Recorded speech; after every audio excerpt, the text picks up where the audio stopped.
Right up 9 o'clock by my watch, and we are live. So welcome everybody. This is the Get Off My Lawn podcast, number 8 that we have done so far, and hopefully we can make this into a pretty lively discussion.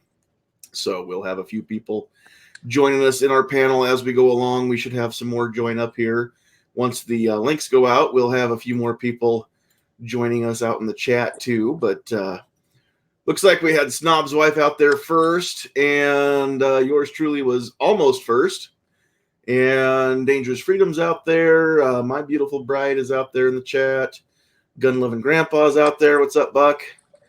Patriots in the Dark is out there, and we will hopefully have a few more joining us soon. So, let's see what we've got going on here. And as we get people joining us, we will say hi to them. But for those of you across the, I don't want to say the Midwest. I think that we live in the Midwest, but a lot of people around Ohio and Indiana, Illinois, they think they're in the Midwest. So I don't know who's right. But across the Plains states, anyway, we've got some snow happening. So hopefully everybody that is traveling for Thanksgiving can do that safely. We just want to throw out our prayers and blessings for a safe holiday for everybody before we get too far in here. And as we go along, we'll get a few more people. But if you're joining late, then you're just going to miss all the intros because we're going to let our panelists introduce themselves. First off, we've got Squib. I don't know if you're at a point where you can say hi, but you guys all know the drill. Squib will join us when he's off work, and before he's off work, he'll join us as much as he can. I'm next to a machine that is painting Jeep Cherokee logos, so it's a little bit loud in here. But thank you for the invite. Absolutely. And your opinion's always welcome. Even if it's different, don't hold back. Just keep the language classy, but you are free to disagree with me all you want to, Squib. I disagree already. That's fine. I don't care. I don't care what you say. I mean, nobody actually cares about that. We just kidding. Now that I agree with and that I approve of. You shouldn't care what I say. He's a nice guy once you get to know him. That's old Squib load. We've also got joining us from the eastern end of Nebraska, a couple of characters that you have seen a time or two before. But first up, we've got Mr. Rod Moeller. What's up, Rod? Hey, not much. Glad to be here. Glad to have you. And then also we've got Brad with us too. Brad is an instructor with Heartland. I'm going to goof this up already. It's Heartland Firearms. What is it? Services. You're so close. And I could have said that any other day of the week without even thinking about it until I actually have to say it right. Yeah, it's the pressure.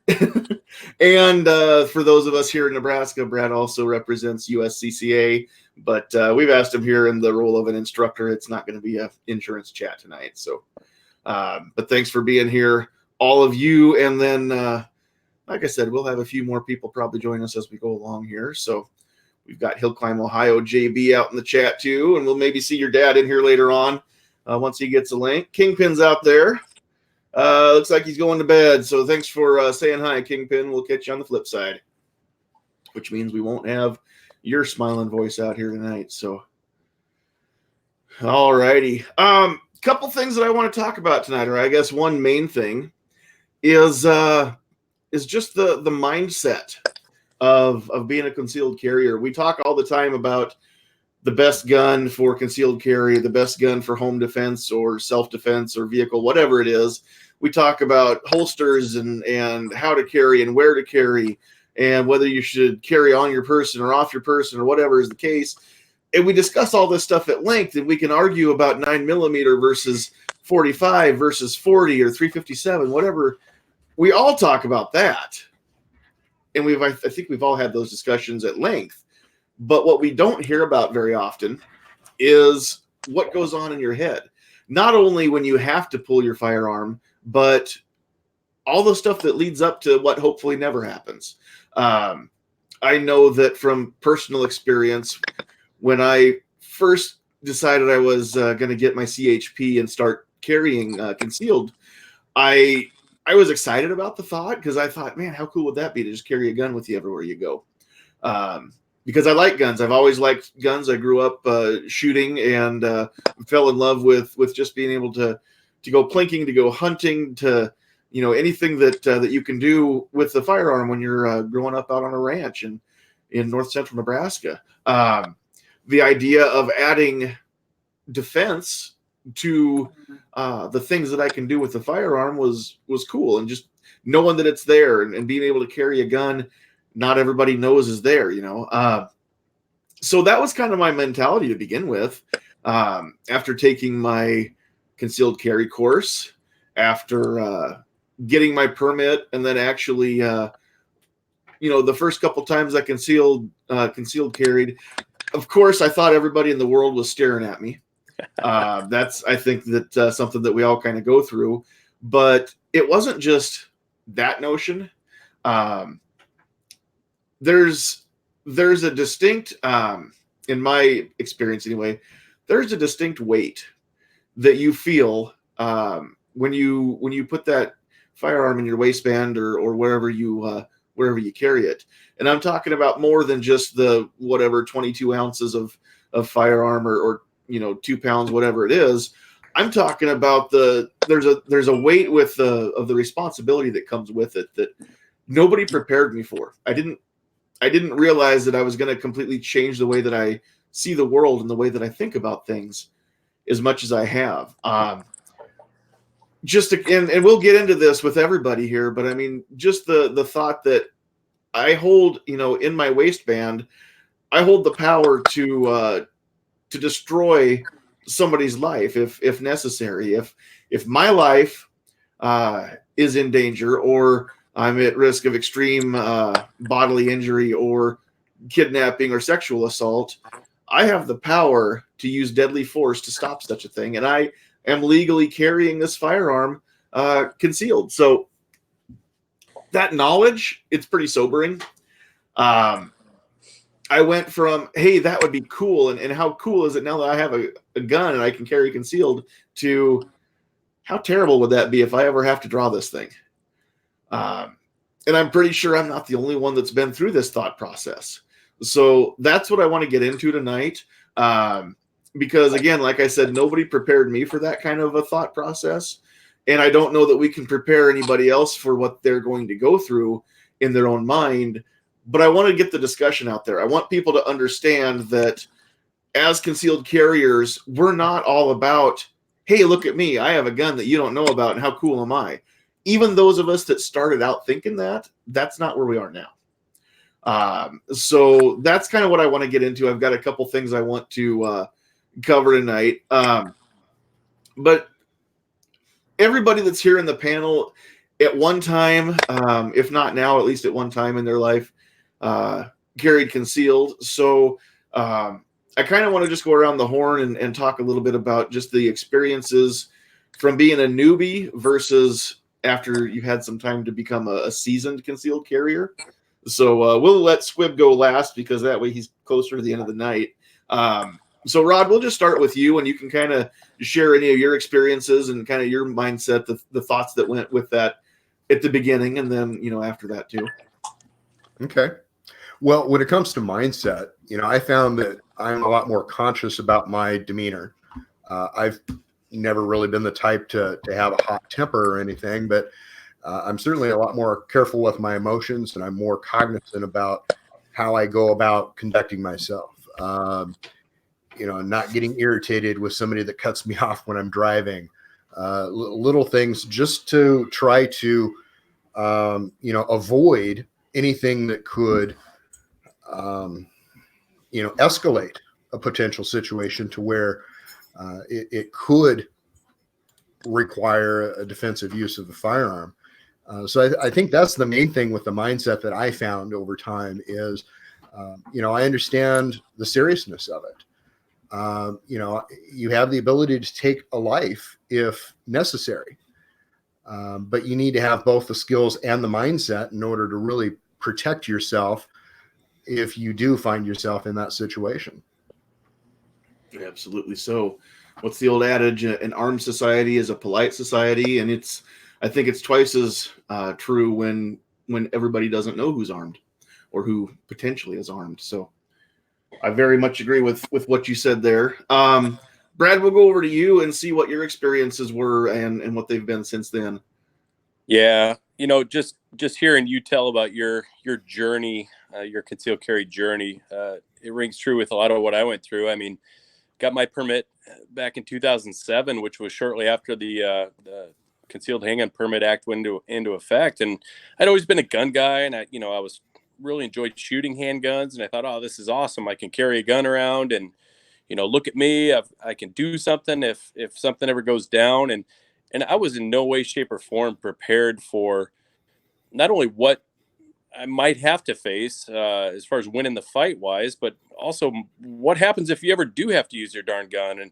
And that's something that I think most concealed carriers don't get exposed to when they go through their certification class. It's all about grip and stance and sight alignment and breath control and all the fundamentals of shooting, but it's very little about the reality that you may have to, in fact, make a decision in a split second that's not only going to be able to take someone's life, but it's going to alter your life for the rest of it. And not only your life, but your loved ones' lives. And it's just such a major weight that you carry around. And it does, in fact, make you more polite because you understand the ramifications of your decisions are everlasting. And, going forward, as I've evolved on my journey, you just find out that you have 0% chance of dying in a gunfight if you don't get into one to begin with. So gosh darn it, let's do every single thing we can to prepare ourselves to not only de-escalate situations, but avoid them if we at all can help it. So that's where I'm at. It's a very personal topic for me. It's something I'm very passionate about, but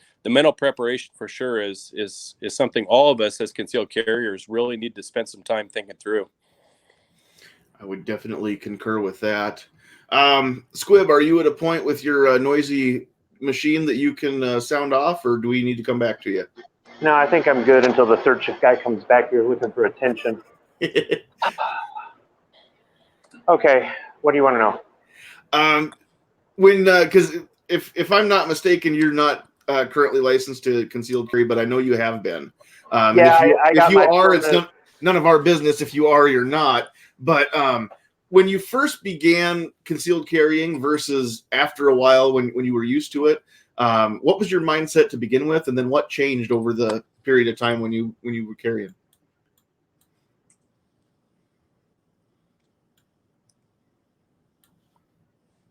Oh, I think somebody maybe came back over by him. That's the trouble when we get I people. swear it's like bait. It's like bait. Okay. So I got my permit in 2000 or 2001. I can't remember which. It was right after they went shall issue statewide here. And me and a bunch of others jumped in on it.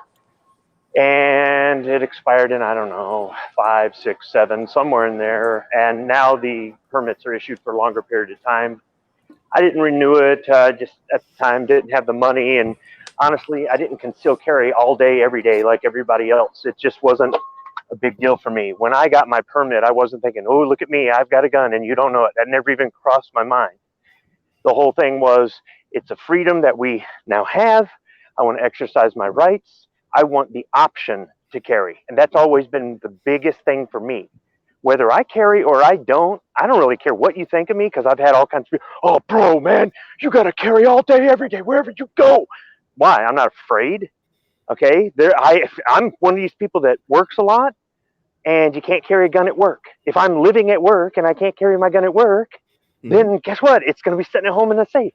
Oh, it's going to do you any good there. I'm also not going to get fired over it either. All right, I'm a law-abiding gun owner. So, I've had that discussion with so many other people, and people think because I let my permit expire, or that I didn't carry every day, that I'm against concealed carry. And that's the furthest thing from the truth.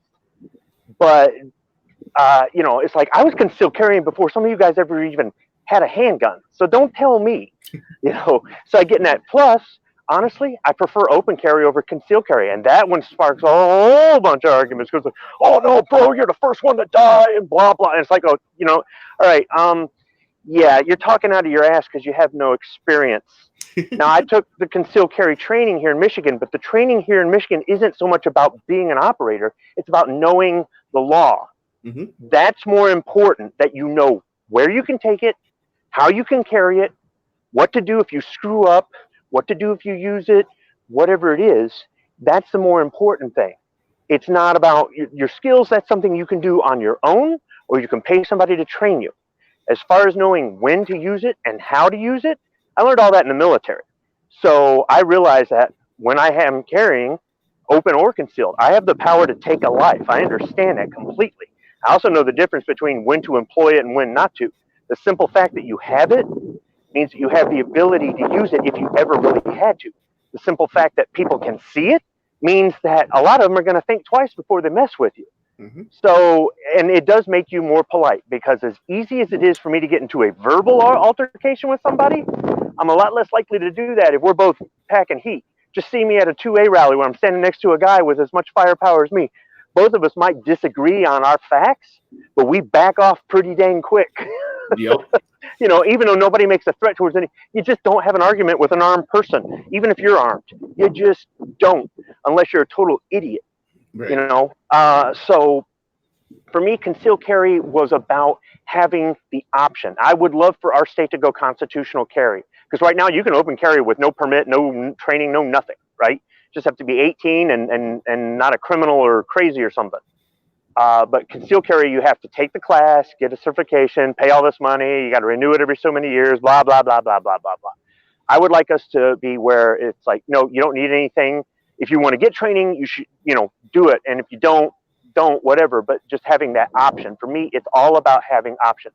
I think there are times where I would like to be able to conceal carry because discretion is maybe a better choice for that location, right? But other times I go back to my go-to, which is open carry. The biggest hassle, honestly, in Michigan about open carry is you can't in your vehicle. So I'm wearing it on my hip, right? You can see it in plain sight. As soon as I get in my vehicle, I'm a felon. I have to take it off, put it in a case, separate the ammunition, more or less FOPA, right?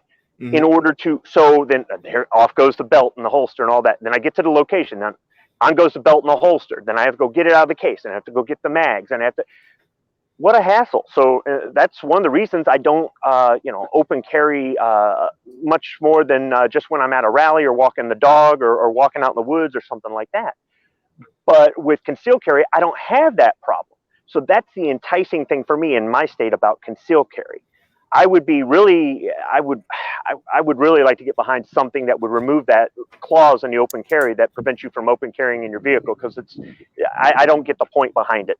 I really don't. And I understand every state's different. And somebody go, bro, man, my state's better than yours. And you know what, whatever.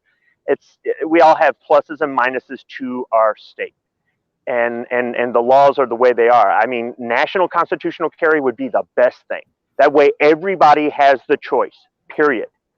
For me, it's all about having that choice. Whether I exercise or not is my business. And I don't like politicians thinking that the public is safer because there's less people with less options out there.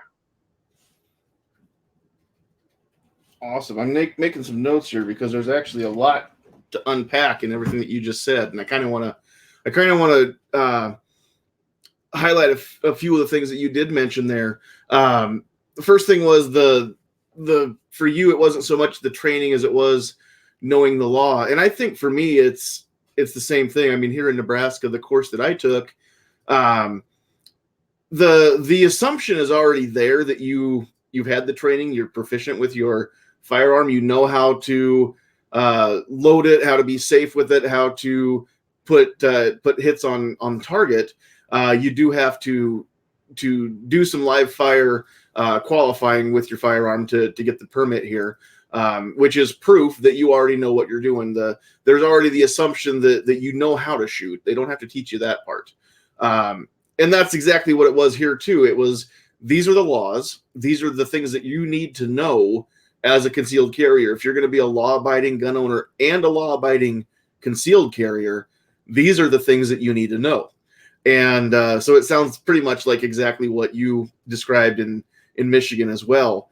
As far as constitutional carry, I really wish we would have that.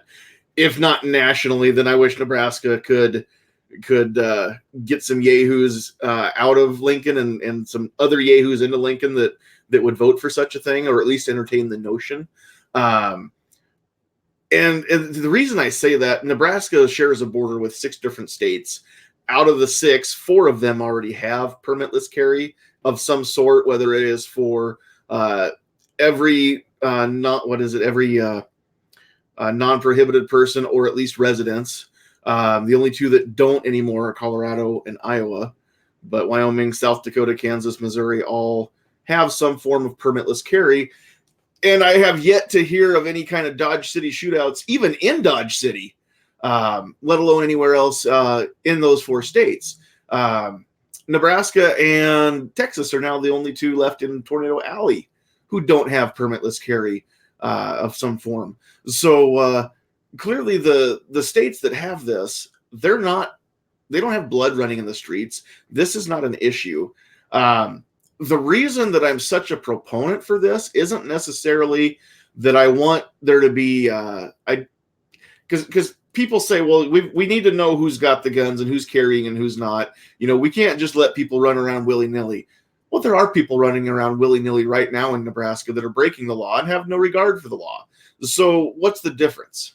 Other than there are some people who do not carry in Nebraska because, number one, they don't know all the laws. Number 2, they have to go take a course. They have to pay money to an instructor to take this course. Then they have to go pay more money to the state of Nebraska, a royalty, if you will, to exercise the right that the Constitution says shall not be infringed. And so I have a major issue with parting with my hard-earned money for exercising a right. I don't have to have a license to exercise any other right, at least in the first 10 amendments. Why do I have to use a license for this one and have to pay for it as well? So that really bugs me. But again, we've already got people who don't obey the law. The only thing that this permit does is costs money, and it makes it to where I have to be at least of some means to obey the law and still be able to carry concealed and defend myself or anybody who's around me. And I think that it is prohibitive to a lot of people. If we had permitless carry, there would be a lot more people who would exercise their rights to carry. Just like you, Squib, it's more of a nuisance than it is anything else to not be able to open carry inside your vehicle, which is prohibitive. It means that you don't exercise the right that the Constitution protects. I don't say that it gives it to you. Your creator gave you the right, and the Constitution recognizes that it can't be taken away. But they can make it tedious. They can make it to where it's not worth it. It's not worth the hassle in a lot of people's eyes, and that's what they've done.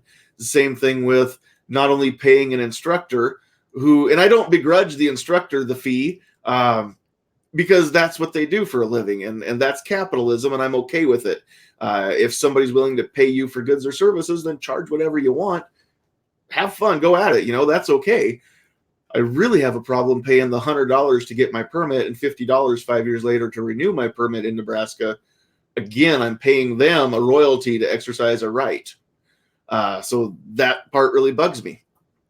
The last thing that you had said was the open carry versus the concealed carry, and you like the idea of having the option. And I said that even before I got my permit. I said that more people need to get their permit because even if they don't exercise the right to carry on a daily basis, it lets everybody in Lincoln know that as Nebraskans, we care about this and that we're willing to get this permit because carrying a concealed firearm is an option that we want to have. Whether or not we disagree with having to pay for it, we're willing to go through this because it is something that Nebraskans want to be able to do. And the more permits that people get, the more the more ammo, the more strength we have in saying that Nebraska wants to have concealed carry. It's dumb that we have to pay for it. And maybe one day we can get a senator who's got the stones to introduce such a bill, and then we can have enough senators back that bill that we can actually get it passed. But that goes back to what I always say: we need to get out and vote. I'm talking to you, Nebraska. We've got to put people in Lincoln who are willing to do the things that we want them to do. So it's our job to vote for the candidates that will do such a thing. So if you want concealed carry to be permitless in our state, you've got to call your state senator. You've got to let them know that we want this, because if enough of us speak up, they will listen, because we're the reason they're employed at their current job to begin with. And that goes on a national level too. Before I forget, December 15th, there is an online rally. That's the day that we all need to speak to our elected representatives. Reach out to all of them, no matter how many representatives you have in your state. 2 senators for every state, at least the congressperson for your district, if not all of them. And then reach out to your local legislators as well. You can email them, you can call them and leave a voicemail. I know it's a Sunday, so there may not be anybody there to talk to, but we can do this without ever getting off the couch. Even those of us who are lazy can do this stuff. So I want to remember to throw that out. December 15th, we will be having that online rally. It's nationwide. Spread the word. If you're on social media, go find my Facebook page, Sandhills Shooter. Find my post and share the heck out of it. And I have tried to spread that around some of the groups that I'm in as well. So you threw out a whole bunch of really, really cool stuff there, Squib, that I really liked. So I wanted to kind of cover on all of that. Next thing I want to move over here to is these are kind of, I guess we could hook both of these 2 things together here. But yeah, let's do this. As far as the mindset and the way that we have changed, I don't remember now who it was that had said the mind, or the being aware of the surroundings. I don't remember which one of you 3 said that, or if all of you did, but somebody had said that just the awareness of what's going on has changed and become more aware of things that are happening. I know out in the chat early on, Dangerous Freedom had mentioned the same thing, that the situational awareness part is a lot better now, paying attention to one's surroundings. So as far as situational awareness, just knowing where the exits are, doing things to be able to get out of a fight before it even starts, anything like that. Has the situational awareness changed at all for all of you? Improved? Not. I guess. Has it gotten worse? Better? Not changed at all? What do you think? And whoever wants to speak first, go ahead. I don't know that it's necessarily changed dramatically just as a result of getting a carry permit and starting to carry. But as I have studied, have attended classes, and the more I learn, I think I've kind of boiled it down to being as simple as possible when I portray this to students. I just want to know who's around me, what are they doing? And I try to boil it down to something that simple. I also recognize that you can't be 100% aware of everything going around you 100% of the time. But, by being aware of who is around you and the type of environment you're in, when you need to be a little more elevated than areas where you can be a little more relaxed. I mean, if I'm out at a state park, camping and hiking, I might recognize that there's some people 100 yards away from me, but they're the closest people to me. I can be a lot more relaxed and not worry too much about everybody that I might be able to make eye contact with, versus, if I'm shopping or I'm in town, people are going to be in a lot more proximity, and there's going to be a lot more people around me. I just, I try not to be head on a swivel and nervous or anything. but it depends on the circumstances, and a lot of it comes down to the people that you are around, and depending on the environment, you can tell a lot by how a person acts, their demeanor, how they carry themselves, as to whether they're out of place or not. And that certainly makes me a little more aware when somebody just doesn't quite to fit in. Sometimes it is that person who's got their head on the swivel and is looking around way more than what they ought to be doing. Sure.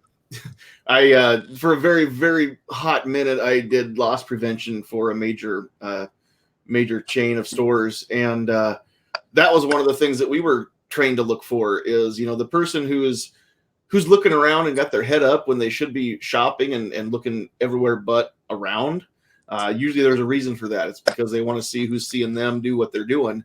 They want to see if they're about to get busted for something they shouldn't be doing. So yeah, being that person isn't always a good thing to be the conspicuously person that's looking around at stuff. That is for sure.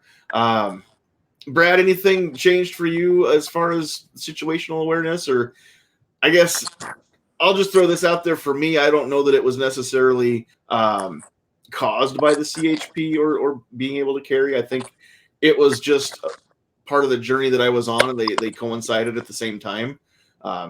Just being online and having these discussions, I think has made me think about things a lot more for me personally. So I don't know how it is for everybody else, and that's why I'm putting everybody on the spot here. Your whole initial discussion about permitless carry or constitutional carry, that's a great topic. It's obviously a whole separate topic, but I will speak to the value of training, whether it be a mandated concealed handgun permit certification class, as our state mandates, or whether it be somebody's own free pursuit of additional training. There is a tremendous amount of value in adding tools to your toolbox. And one of the best tools you can add is hearing about situations or places or firsthand accounts from people who have actually had to use force to defend their life. And we give that value, as part of our class. And I know a lot of other instructors do as well. And those are good things for people to hear that they might not initially process, or it might not be on their radar when they think they want to get a carry permit. They're just, ooh, I got this gun, and all of a sudden I'm good to go. And it's so much more involved with that than that. We teach our students be perceptive, but not paranoid. The more you can look around, the more you can notice things, like Rod said. Be aware of everyone around you, but don't necessarily live your life in extreme paranoia, because quite honestly, almost nobody is looking to do harm to you. You may notice somebody and they're just acting different. It's okay. At least you noticed them, but we can't live in a total paranoid state.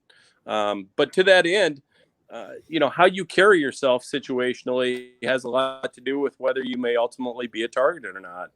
If you don't act like a victim, more than likely somebody looking to do harm is going to pick an easier target. And that all revolves around situational awareness, keeping your head up, keeping your eyes looking around, and just don't look like a weak target. And that's the flip side of the coin of having your head up and on a swivel, is you don't want to be too conspicuous, but at the same time, you don't want to have your head down in your phone all the time either. So exactly. All right. Well, real quick here, let's welcome Travis P11. He's been digging out from Snowmageddon 2019 over in the western, or I guess the central part of the state. So did you get the snow blowing done? Yes, I did. The driveway is clear, the sidewalk is clear, and we're looking good, man. Sweet. All right. I'm getting a little bit of feedback somewhere, a little echo. It might be.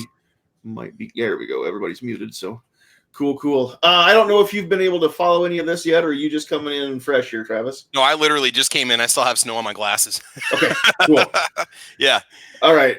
We've floated out a couple ideas here, and so I'm just going to put you on the spot here real quick. The first thing is that we had talked about was just the mindset of when you first started carrying concealed versus after having some experience. What changed in the way that you looked at the world? What changed in just your thoughts of being able to carry concealed, and maybe maybe you went into it with one thought in mind. Like me, I just thought it would be cool. And then I found out that there was a lot more responsibility, and it was pretty sobering pretty quickly for me. So what was your experience, both when you first started, and then what has changed with your experience since you've gotten used to it? I consider myself a mature, rational adult. But when you're carrying a firearm, I found myself being even more cautious, more likely to take a step back, more likely to kind of take a deep breath whenever you would see, say, an altercation between two people and you feel like you need to intervene. You know, because we've always been the good guys that try to break up the fight, that try to, keep everybody level headed and stuff. But just little situations like that where normally your emotions might get the best of you, whether you're driving in your vehicle or you're out in public, or I find myself just naturally becoming more of a polite person, being a much more patient person. You like you'd mentioned before, situational awareness, a little more conscious of where I'm sitting, say when we go out someplace, the environment that I'm in, things like that. I guess you just become a little bit more aware because you're more conscious of the responsibility that's strapped to your hip every time you go out. But as I've noticed, the more I've done this, I've kind of maintained that kind of behavioral pattern, but I don't even notice the firearms on me anymore because it's such a common thing to do. So I guess that would be my reaction. Cool. Alrighty. And then the other thing that we had talked about was just situational awareness, which is kind of some of what we've all kind of talked about. And your experience seems kind of similar to what everybody else has mentioned as well. But just the situational awareness is that have you changed the way that you look at the world when you're out in public doing things at a restaurant or even at school, or has that kind of just always been stayed the same for you? Yeah, definitely at school. I mean, it's my my personal survival. In the era of the school shooter has definitely become something that I've taken into consideration. Ways of exit, ways of defending myself, and so on.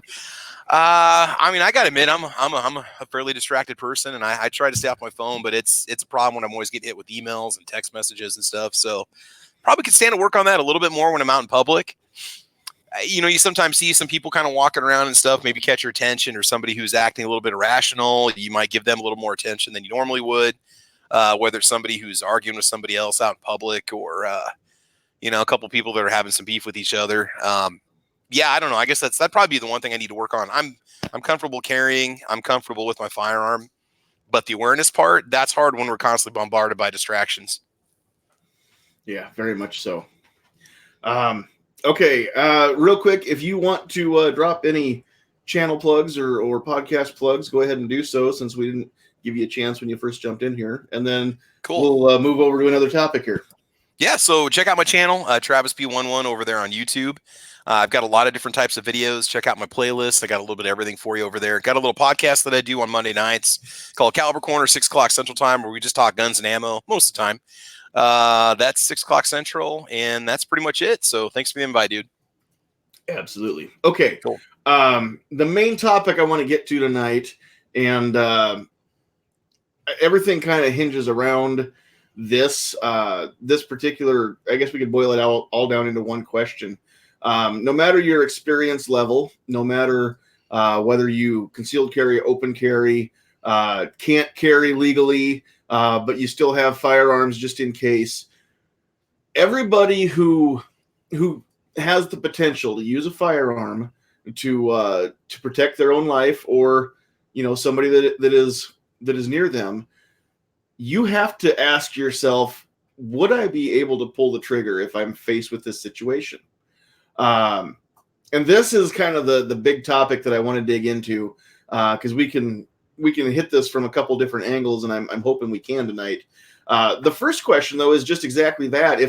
If I'm faced with this kind of scenario, and I really do fear for my life, or that I'm about to become severely injured or assaulted or kidnapped, do I have what it takes mentally and emotionally to be able to pull the trigger, knowing full well that I'm probably going to cause somebody to leave this earth? That is a very, very heavy topic to me. That is another thing that we didn't talk about in my CHP class. And it's something that I've talked about at length with my wife, and a few other people, but it's something. I mean, it's such a heavy discussion. You don't just have that down when you're drinking coffee all the time. That it's not a normal discussion to get into, but it's a topic we all need to face. We all need to think about, especially if we own firearms, or if you're out there and you don't own a firearm, but you're thinking of getting one, especially if it's for self or home defense or what have you, and there's a chance that you may actually need to use that firearm to defend yourself. Do you have the resolve to be willing to take a life to save your own or to save somebody else's? So just that topic alone, I'll let everybody go through and just kind of give your own thoughts on that part. So we'll just go backwards now, and Travis, we'll start with you and work our way back around. Oh man, no, I'm just kidding. I know you hate to talk on the internet. So the huge part of it, and I always think about this, is the liability aspect. You do something, the family sues you. Let's just say I get arrested and put in jail, or I lose my job or something. What's going to happen to the family? What's going to happen to the house? Is it worth taking that shot? It's heavy, man. To me, it's got to be one of those situations where it's somebody's life that is in mortal danger, and I feel as though I've properly assessed the situation. Do I know if that person that's got the other person pinned to the ground is actually the assailant or not? It's not an easy one. I think, obviously have some sort of concealed carry insurance, because there's going to be lawsuits are going to follow. There's going to be, lawyers. If you do pull the trigger, there's going to be possibly some time in the courtroom and character examination and this and that. So having, I guess you could say, some of the items that you need in a row necessary to look out for you and your family if something should happen, I think that's important first and foremost. But, really, I think it comes down to the threat assessment. Do you feel like it's a mortal danger to the person that you were observing or yourself? And at that point, that's when you got to make the decision what to do. What's the right thing? Absolutely so. All right. Squib, we will move over to you. I think you're probably at a point now where you can talk, right? Yeah, I'm finally out of there. Do I sound okay? You sound great to me. Can everybody else hear him okay? Brad says no. Yeah, we're good. I hear him. Everybody but Brad can hear you, so I guess go ahead. I'll deal. Okay. I'm going to pull over here. All right, so here's the thing. I know the difference between when to use it and when not to use it. It's not something I take lightly. As a civilian, it's a little bit more difficult than being in the military. So my thing is, if I ever had to use it, it would be as an absolute last resort where I would actually believe without a shadow of doubt in my mind that somebody was about to hurt someone else or hurt me. And it was serious physical harm or death. And I have a problem with the way law-abiding citizens who lawfully carry, they went through everything to get their gun, they went through everything to get their permit, they try to de-escalate the situation, avoid the situation, do whatever, and they still get stuck having to make that choice that stays with them for the rest of their life. Get treated like a criminal when the other person doesn't have ID, but once they figure out who they are, they've got a rap sheet 10 pages long, and the person with the gun not only has ID and a permit and surrenders and complies and everything, they have no criminal record at all. And right then and there, they should get their gun back, a handshake, and a pat on the back and say, "Sorry about the inconvenience, sir. Come back tomorrow and fill out some paperwork or something." But no, it's not like that. And I understand there are some people out there that don't know the difference between when to use deadly force and when not to use deadly force. And there are some people out there that are timid and scared of everything and might freak out, pull their gun, and blast somebody over nothing. We've seen it in Florida, okay? So there are people. I just don't want to get judged by that standard because that's not me. If I take another human being's life, there was a damn good reason for it, not because, oh, I was scared. And I understand. Law enforcement doesn't know that when they show up. They've got to follow protocol, blah, blah, blah, blah, blah. They're petrified of other people having guns. And the DA likes to make examples out of people. And if they're anti-gun, then you're done. You better have some really good insurance. But just because somebody else doesn't know the difference, don't judge me like that. You know, it's like that gun owner that doesn't represent the Second Amendment community. They don't judge the rest of us by this Yahoo, and that's a frustration for me. Well, and I think that's often the case, and not just in gun owners, in any group that you can name. That's always the extremists that get the most attention. So it is the people that misuse their guns that give the rest of us a bad name, and that's why we all work so hard to stress the term law-abiding before gun owner, because that does separate the wheat from the chaff a lot of the times. The people who are disregarding the law, clearly by definition, they're not law-abiding gun owners. And so we don't want to be judged by their actions, because that's not us. And the worst part is, no matter how bad the laws get, no matter how hard we fight, sometimes they still don't follow the way that we want them to.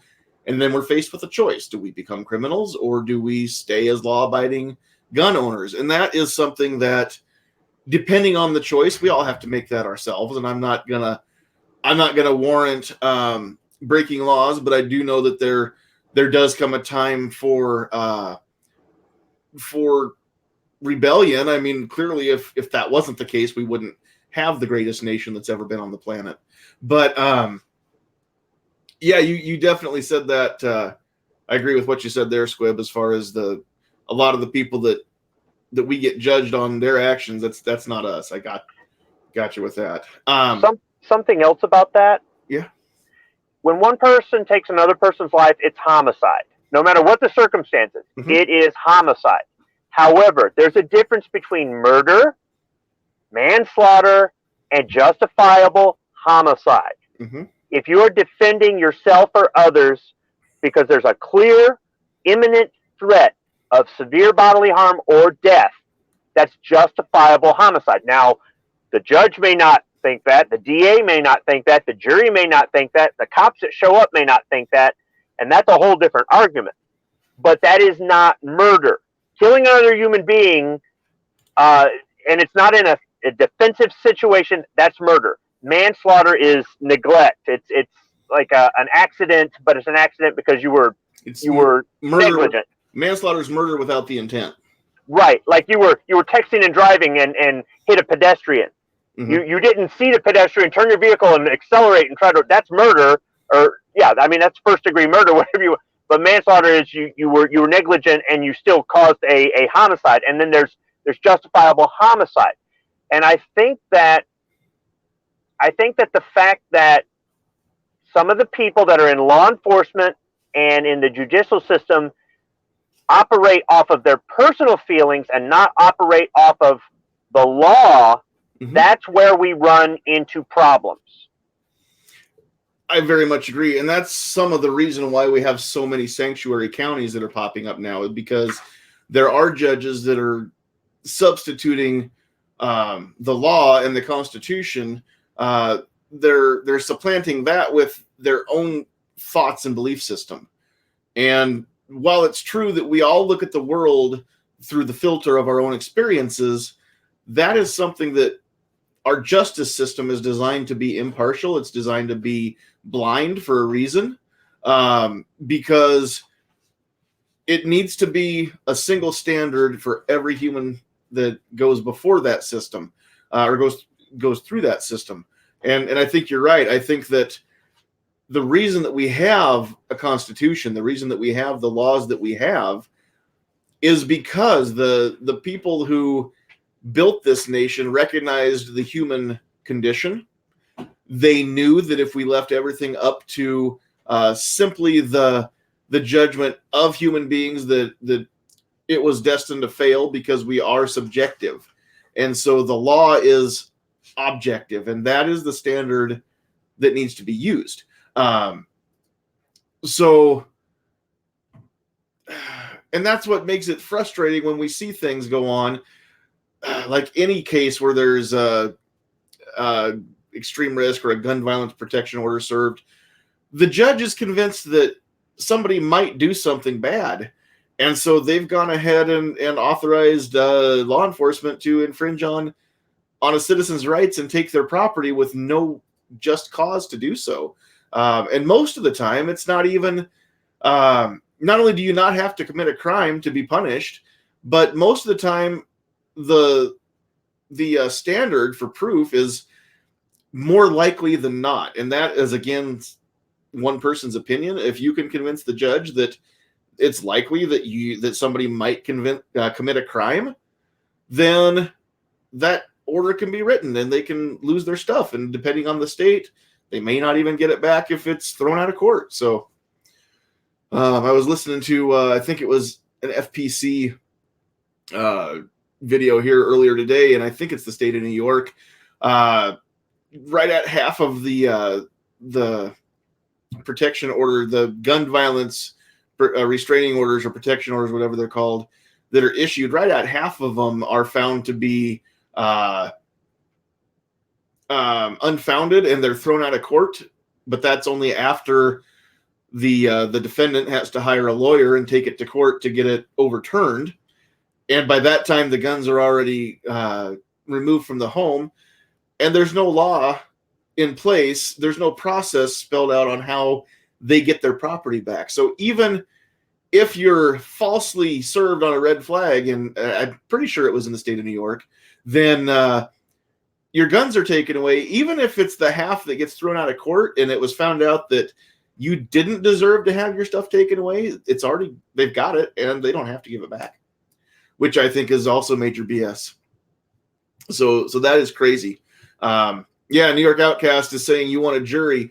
Well, for sure, and that is part of due process. And I think that any kind of red flag law, as they're written, the ones that I've ever seen in any state, there is no due process. It's take the guns first and go through the due process second, and that's not right, no matter who says it, even if it's POTUS. All right, we are going to continue moving around here, and just we'll move over to Brad. So just the idea of being able to take a life if we're stuck with that situation. Yeah, it is quite honestly the single biggest question, very reflective question, but it's the single biggest question that I pose to my students in the first 30 minutes of them being in one of my classes. Are you prepared to take the life of another human being to save your own or someone else's? And really, I hope no one ever has to answer that question, but I also hope that everyone has answered that question before they make the decision to carry a gun. And we all talk now in the terms of concealed carry and firearms, but any use of force in self-defense to save your own life is what we're talking about here. And I know me personally, it's really easy for me to speak first person about a situation. You know, if it's going to be them or me, I'm going to live. You know, I have the will to live. I've trained that way, and I'm at peace with that decision. Damn the consequences. But there's another side to that too, and that's using the force that you carry with you, potentially, if you're concealed carrying, using that force to save the life of someone else who's in danger. And that question's a little bit trickier to answer. There are a lot more things that go into someone else being in danger versus yourself, or maybe one of your loved ones being in danger. And certainly, no matter how you decide to act, it will be a life-changing, ever-changing. There's obviously legal ramifications, which Travis brought up, but you're also going to have to tolerate the judgment of others who weren't in that situation, who didn't have to face those instant split-second decisions. And those judgments can be, you know, just as damning and impactful on you for the rest of your life as anything. So I'm glad we're talking about this topic. I know, again, speaking first person, if it's going to be me or the bad guy's going down. And if one of my loved ones is in that situation, I'm certainly prepared to act on their behalf. You know, again, on behalf of a complete stranger, yeah, if I know that complete stranger is not the aggressor or the initiator of that situation, you know, the decision comes into focus a little bit more clearly. But if you happen upon a situation and you don't know how that started, holy cow, that's how good people can get in trouble really quick, by identifying the wrong aggressor. And I think that's something to think about. Very much so. Couple things, and I want to mention that Kevin the Tack Daddy out in the chat had said that you know, just the ability, the capability, even mentally and emotionally, to be able to pull the trigger is something that needs to be considered long before you ever buy a gun or get your permit. And I agree with that. And that's part of why we want to talk about this tonight, because there may be somebody out there who sees this video that never carried before, but was thinking about it. And this is something, obviously it's not comprehensive and we can't tell you everything you're going to need to know, but we do want to get your brain to working. We want you to start to think about some stuff. If I can get one person that watches each one of these podcasts to just think about something they hadn't thought about before, then I'll call it a win. So that's kind of what we're doing. Before we move on, we will go over here to Rod and get your thoughts on the whole idea. Sure. Well, and I mean, similar to what Brad was saying, I also covered this in my classes briefly. I mean, there's a couple of different aspects. One is the aftermath, but there's the moral and ethical question. I mean, we keep talking about the legal aspects, and that's certainly, a major part of the class in Nebraska is what the law says. But there's also the moral and ethical questions, and it requires some deep inflection, and it's not something that should be considered lightly. I mean, it's not something that I'm going to bring up in class and, oh yeah, let me ponder that for a few minutes, and 10 minutes later they have an answer. I mean, for some people, it might not take too long to have that answer. And for others, it may take weeks. But it really comes down to, can you live with whatever that decision that you make happens to be? I mean, whether that be to use force if you have to save your life, or to not use force, to not fight, or have some limitation on what you're going to fight. I mean, you're going to fight with your fists, but you're not going to use a gun. I mean, everybody has to come up with their own decision as to where their limits are. And I don't judge anybody who makes the decision that they can't. I respect anyone who spends the time inflecting and thinking about and using a deep thought process to come to whatever conclusion they come up with. In addition to, the question of, can you live with your decision? Are there specific limitations that you draw? I mean, I don't think I'd use a gun to save myself, but my kid, that's a different story. Mm-hmm. My spouse. I mean, you may draw some line that says, here's where I could, but maybe I wouldn't for myself. And in those cases, I mean, I can understand that starting the process, but what about leaving your loved ones behind because you couldn't defend yourself? Well, now you're leaving your loved ones without you as part of their life anymore. Does that change the equation? Again, I'm not judging. I'm just trying to stimulate that thought to make sure that every student does put that thought into it, whether it be that evening or the following week, whether it be alone or with their family. But we also talk about the aftermath. I mean, what kind of emotional reaction might you experience if you do have to use force? I mean, it's likely to be an emotional roller coaster. And I don't think most people necessarily think through a experience after the fact. I mean, we obviously talk about legal issues after a shoot. We talk about what the law clearly stipulates. And we also go into those things that are a little more gray area. Is there anything that you did when you defended yourself that could put yourself at risk legally? And are you prepared for the impact that simply being put in that position may have on your job and your family, your friends, your network, not just your own mental state? I mean, there's a stigma that could be attached to, oh my God, this guy killed somebody. No matter how justified, you may now be known as someone who killed a guy. Are there people in your professional network that might take issue with that? Are there people in your family, people that you work with that might take issue with that. And then, of course, there's the big difference that I think a lot of people kind of gloss over sometimes, and that is your legal issues sometimes are not as much from a criminal perspective. You may be perfectly cleared of all criminal charges, but then you still have the civil actions that could come, and that could be devastating, both emotionally and financially. Mm-hmm. So those are all things that we spend a lot of time talking about in my classes as well. And I think a lot of the good instructors out there do bring that up because it is such an important part. But I know that not every class is going to. Yeah, absolutely. And I do, again, I mean, I know that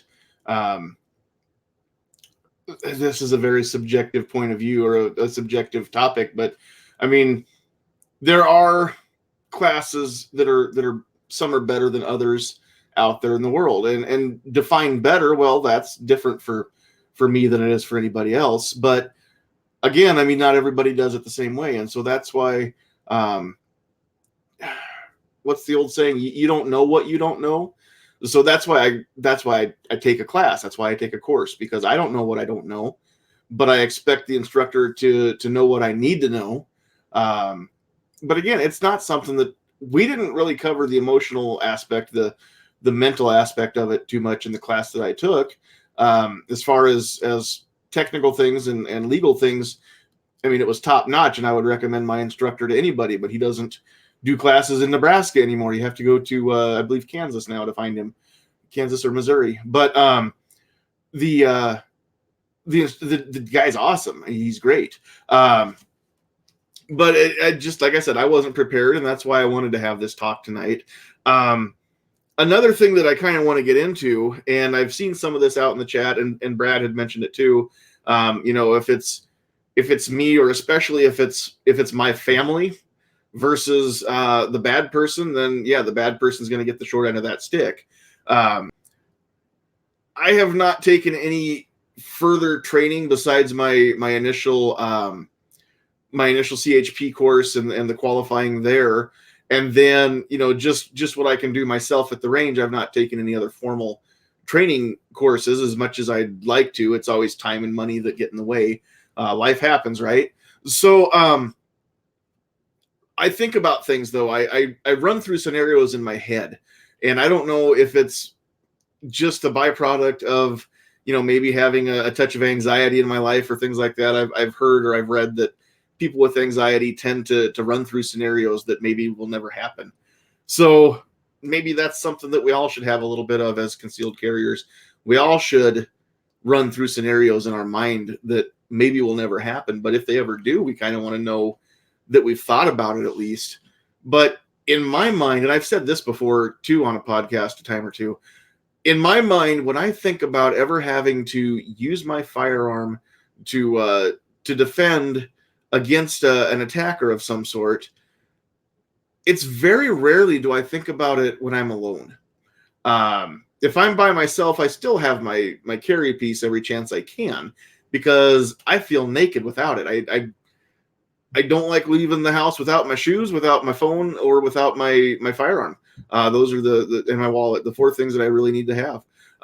And if I ever need to use one of them, I'll probably have to use those other three too. But just the mindset of, in my mind, I'm thinking about putting space between my wife and somebody bad, getting between her and a threat, or pushing her out of the way, down behind cover, something to that effect. In my mind, it's always to protect her or anybody else that would be near me. And I don't say that to sound like I'm some sort of a good guy or some sort of a cavalier, but that's just the fact of the matter. In my mind, I'm more prepared, I think, to protect her than I am even myself. Which goes back to some of it too, is just knowing when not to draw your weapon. I mean, because you can get in a lot of trouble for drawing it and not even firing a shot if brandishing is not. I don't know very many places that brandishing is not illegal, and so sometimes that will prevent a crime right there. But you've got to remember that you still can only draw that firearm in a situation where you would be justified in using it. Anything else is going to be, some sort of a threatening gesture and not necessarily the best thing. So whether it's your loved ones, if you're a parent, it's your kids. If you're married, it's your spouse. If you're in a relationship, it's your significant other. It could be any or all of the above. Travis has a unique perspective as an educator because he is in charge of a lot of people's kids on a daily basis. So I want to talk about that a little bit and see if it's different for anybody else. But I want to bring Travis in here because I know that you have had to think about, like you said, in this day and age, it's a real thought that you do have to be conscious of on a daily basis. When you're in charge of other people's kids, I mean, what goes through your mind? And compound that with the knowledge that you cannot legally carry your firearm when you're at work on school property. Well, we recently had a lockdown drill, and you put the kids into the safe spot in the room where you can, away from the window and the door. And the whole time you're sitting there thinking, okay, if somebody comes through, what is going to be my plan? Am I going to try to use something in my classroom as a weapon to try to subdue that person? Am I going to ask the students to help? Because they don't want to die either. Right. What options do I have? And I mean, I don't have a lot of protection to prevent somebody from getting in my room. Even with a locked door, it does not take long based on the building that I'm in. If you had the right, just break the glass, basically is what it comes down to. So, yeah, I mean, all I can do is sit there and think, what would I do? What could I possibly do? And it's that kind of sense of defenselessness that does kind of fuel the fire to make me want to continually push and carry the opinion that teachers should be allowed to carry in their workplace. I guess it just doesn't make sense for me not to be able to. I mean, and then people come up with, anytime I've heard an argument against it, I've been able to basically beat it. Let me just say that right now. Oh, well, what if they overpower and take your gun? Well, we've got an armed police officer in school. What stops them from doing it? Well, could you possibly? And that police officer is open carrying, right? So, yeah. Well, how could you possibly, open fire on another student? Well, if they're going to kill your student or kill the kids in the hallway, what do you want me to do? You want me to sit and watch? And then I've never had a parent say, well, yeah, I mean, no, because people are irrational like that. Just put your hands in your pockets. It's the best possible thing you could do. Yeah. And I mean, the fact that I've gone through this training and paid this money and gone through these background checks and been fingerprinted and I'm allowed to carry everywhere in public that I'm allowed to carry, but I can't do it in a building of the place where I work, a building that I know really well, with kids that I know really well, with faculty that I know really well. I mean, I trust these people I'm with more than I trust the average person next to me in Walmart. Okay. But I'm allowed to carry in Walmart. I can carry in stores and shops and places. Yeah. I mean, it could, yeah. If they want somebody to go through some training or something, fine, whatever, if you'd want me to go through extra training, I'll do it. I don't want to be, a sitting duck. And, you hear, well, if your door's locked, there's a chance, but what if that target's in my classroom? Then, your feelings that I shouldn't be armed are now the end of my life, and I don't have these thoughts all the time. You can't, because if you do, you're going to be paranoid 24/7, especially when you work in a building like a classroom or a school or whatnot. You can't have those thoughts. You just have to think, okay, if something happens, what am I going to do? And that I kind of go into that mindset when we do a lockdown procedure, a lockdown practice. And also too, I think a lot of people, I want to differentiate between the notion that you should be allowed to carry in school and we should arm teachers. Now, those are two completely different ideas in my mind. And I probably should just throw the disclaimer out that I only speak for myself here. Everybody on this panel speaks for themselves. They're responsible for only their own opinions, and they don't speak for the channel. And we don't speak for anybody on the panel. But my personal belief is that I don't want to arm all teachers. There are a lot of people, I don't care what profession, teachers included, that don't want to carry a gun. Well, I would never force that upon somebody. I don't believe in forcing my beliefs upon somebody else. I don't have a problem sharing my beliefs, whether you want to hear them or not. I figure you must, or you wouldn't be listening right now. But I would never force my beliefs upon somebody else against their will, including carrying a firearm. That being said, if you, like Travis said, if you've been through all of the process, if you've been through the background check, the fingerprints, you've done everything, and the state recognizes that you are okay to carry your gun with your shirt or your coat covering it up in Walmart, in the grocery store, driving down the road, or wherever you are, state park, any Black place. Friday in a packed store. Black Friday, shoulder to shoulder. All right, with probably one of people. the best places to go armed is going to be this Friday. You know, with people that'll kill each other over a flat screen TV if somebody jacks it out of their cart. I mean, seriously, what are people so afraid of? I don't understand that. It's because I'm going to be within the vicinity of a gun. You know, kids can use a million other things in the classroom for a weapon to hurt somebody else if they want to. I heard that all you need is a bucket of rocks, river stones, or a bunch of those mini Louisville sluggers, and you'll be fine. Yeah. And you know, and the thing is, you might say, well, we'll do something about it. Well, no, because it's Nebraska state law. I'm not allowed to carry on a campus. You know, I can lock my vehicle up in the parking lot before I come in, or lock my firearm up before I come in. But the benefits don't outweigh the risks in your case, because you lose potentially your freedom, definitely your right to, your privilege to carry concealed in this state, your job, and you'll never get another job doing what you do. So there are some huge ramifications if you were to disobey that law. And I understand it's not an option for you. I get that. But the thing is here is that, if speaking of Black Friday, if Walmart hadn't outlawed open carry, then Black Friday is the perfect time to sling that AR over your shoulder and walk around. Everybody will leave you alone with your TV.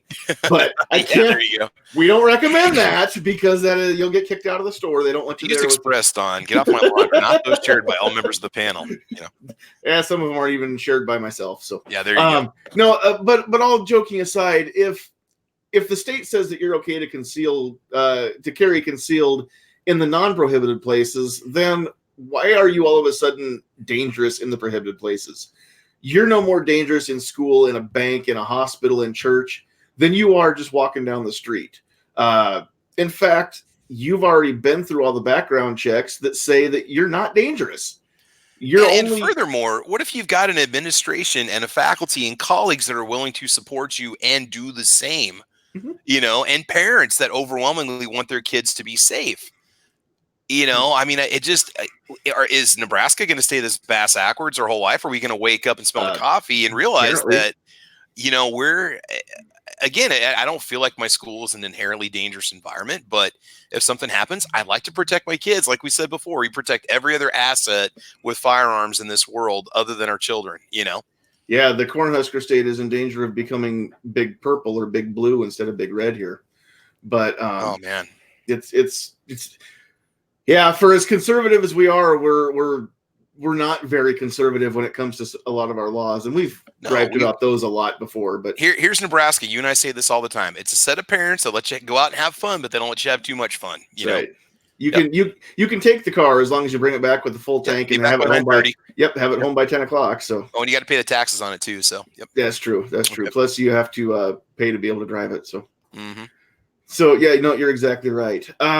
Here's another thing though, as far as being able to use your gun and take that life. And it was mentioned out in the chat, and I didn't write down who it was. So forgive me, whoever you were that said this. It might have been more than one of you, but there was some question about basically a duty to defend. So if I am down at the 7-Eleven and I go into the back and go to grab my chocolate milk out of the back or whatever, and while I'm back there, somebody walks in and levels a shotgun at the clerk and wants all the money in the till, and I can get around there and use my firearm to defend that clerk's life and stop that robbery and potential homicide. Do I have a duty? Now, I don't know of any place where there is a duty to defend yourself. And I don't know all states' laws. I do know in my state, if I believe that there's imminent threat of that clerk losing their life or getting shot, then I would be justified in saving the clerk's life as well. But I just want to throw this out here too, as far as part of the mindset. You don't have a duty to defend, and I don't know that there's any place where you do. Also, we're not talking about being Paul Kersey from Death Wish. We're not talking about being Batman here, okay? And that is another misconception that I know a lot of anti-gun people project upon to us, is that we think, oh, well, I can carry a gun, now I'm going to go out looking for people to shoot. Again, nothing could be further from the truth. But I want to get everybody's ideas and opinions on, the fact that we're not required to defend people, and we're sure as heck not trying to be Batman here. That's the whole sheepdog thing. You'll hear a bunch of posers go, I'm a sheepdog. You watch way too many movies, dude. Okay? You have to make even a decision. Chris Kyle wasn't a sheepdog. Yeah. Well, the thing is, you have to make a decision based on the situation. I'll give you a good example. Back when gun channels used to have the lobbies and the late night discussions and stuff like that, they were having a discussion about a shooting that happened in a mall. And one of them said, if I'm there with my family, I'm getting my family out. I'm not running to the other side of the mall and injecting myself into a situation where I don't know everything that's going on when I have my family there. Now, if I don't have my family there, maybe I do, maybe I don't. It's still a judgment call, things like that. But they were dispelling the whole sheepdog mentality, and I thought it was really well said at the time. This is like back in 2014 or something. And that's the whole thing. There are a whole bunch of people that think that now that I've got a gun and a permit, I'm a cop. You're not a cop. And if you remember, the Supreme Court ruled that police are not obligated to protect us. Mm-hmm. So if the police aren't obligated to protect you, then you don't necessarily have that same obligation either. You run the risk of something happening. I'm not saying you should chicken out and get away, but you need to be aware of your surroundings.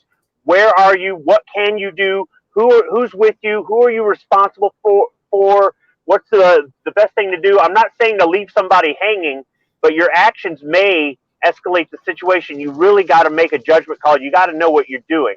And another thing, too, is the reverse of that is the Good Samaritan laws. Now, I don't know if they have them in other states. I can only speak about my state.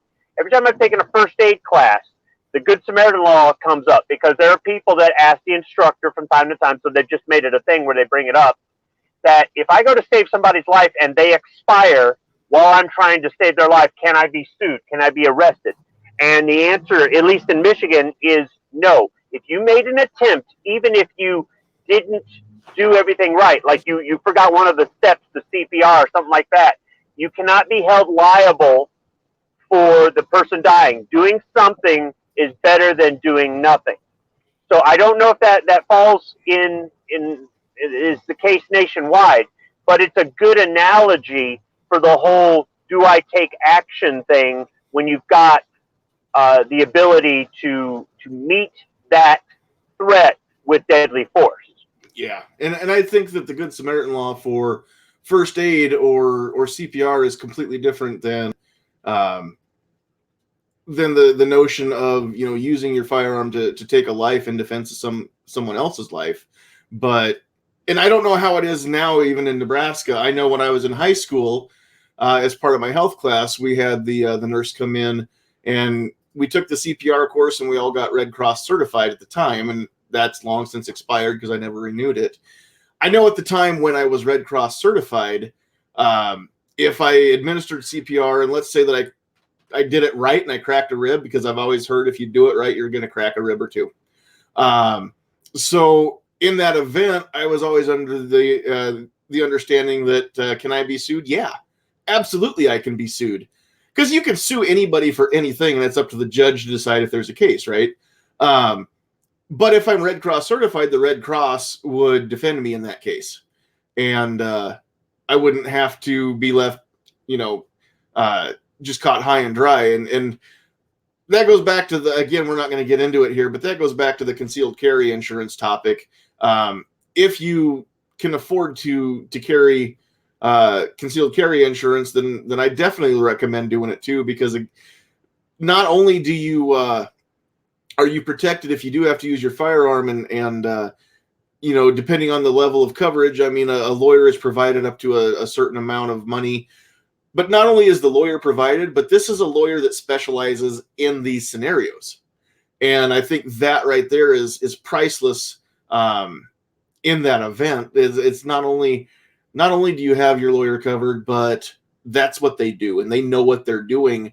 They know the things to advise. They know the questions to ask in the courtroom should it go that far, all that stuff. So to make a short story long, yeah, I mean, and you said exactly what Patriot in the Dark said in the chat too. The police aren't required to protect us. There's no obligation to protect you from on the police side of it, and that's a Supreme Court decision. So if that's the case, then yeah, that makes perfect sense. The average citizen is not required to step in and save anybody else's life either. And again, that goes back to the mentality. Could you do it? Could you pull the trigger to save a perfect stranger's life? Could you pull the trigger to save your wife or your husband or your sibling, your children, the kids in your classroom? Can you balance that by saying, no, I don't want to shoot a kid, but I would rather be the person that has to live with shooting somebody than watching 20 or 30 of my students get shot right in front of me, or being the first one shot knowing I can't protect them and not knowing what's going to happen next. In a case like that, I mean, it's a Kobayashi Maru. There's no way to win that scenario. There's no right way to do it, and we could go into a lot of stuff here, but there's a few other things I want to get into. I kind of want to wrap this up, but we're going to say hi to Armament and Axes first because A&A did jump in here. So we'll let you say hi real quick. Maybe. There he is.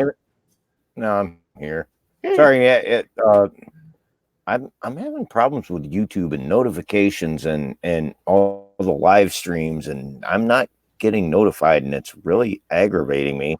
Yeah, sucks. I just got off a live stream with Night Strike, and we hung out for a few minutes after, but didn't get a notification for him, and I'm like, what? Aggravating.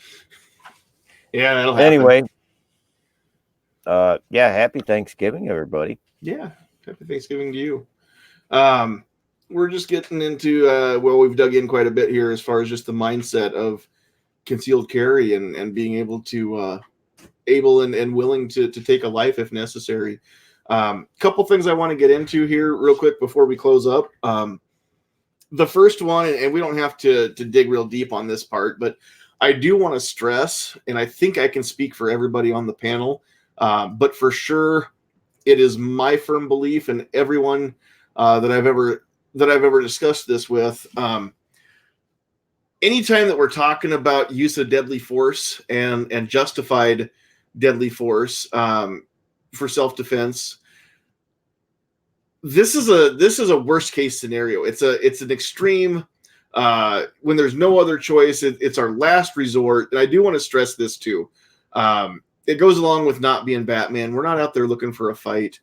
And again, if you're thinking about carrying, or you do carry because you want to get into a gunfight, then I don't think you're stable, and I think you should probably seek help.